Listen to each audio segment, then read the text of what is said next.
তেওঁলোকে দেশখনক ভাল নাপায়, দেশখনৰ সম্পদ লুটিবৰ কাৰণে তেওঁলোক মন্ত্ৰী হৈছে। আজি অসমৰ ভিতৰত নহয় ভাৰতবৰ্ষৰ ভিতৰত এক নম্বৰ ধনী মানুহ হিমন্ত বিশ্ব শৰ্মা।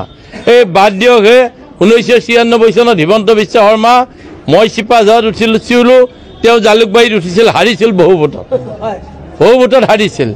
আজি সেই হিমন্ত বিশ্ব শৰ্মা ভাৰতবৰ্ষৰ ভিতৰত প্ৰথম ধনী মানুহ হৈছে। যদি ঘৈণীয়েকৰ সম্পত্তি তেওঁৰ লগত লগ কৰা হয় তেতিয়াহ'লে ভাৰতবৰ্ষৰ ভিতৰত বেছি ধনী হ'ব। কি কৰিছে? হৰিলুটন দিছে, হাজাৰ হাজাৰ বিঘা মাটি নিজৰ নামত কিনি পেলাই লৈছে। এই মানসিকতাৰ যদি মন্ত্ৰী হয়, চহৰত চীনা থাকিবলৈ ঘৰ নাছিল, থাকিবলৈ গাড়ী নাছিল, যাবৰ মুখ্যমন্ত্ৰী হৈ যিদিনাখন তেওঁ ওলাই যায় চিটি বাছত গৈছিল। তেওঁ তৰুণ গগৈ ডাঙৰীয়াৰ 15 বছৰ মুখ্যমন্ত্ৰী হৈ প্ৰায় 20 বছৰ MP হৈ দিল্লীত আছিল, থাকিবলৈ নিজা ঘৰ নাই, দিল্লীতো নাই, গুৱাহাটীতো নাই। সেইবিলাক আছিল দেশ সেৱক, দেশৰ সেৱা কৰি মুখ্যমন্ত্ৰী হৈছিল তেওঁলোকে।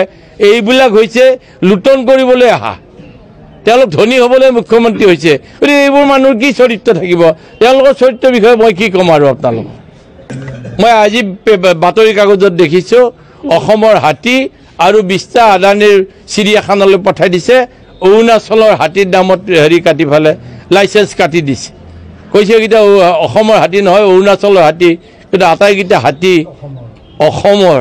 গতিকে জীৱ জন্তু যেতিয়া চুৰি কৰিবলৈ আৰম্ভ কৰিলে চৰকাৰে, এই দেশ কোনফালে যাব আপোনালোকে নিজে চিন্তা কৰক।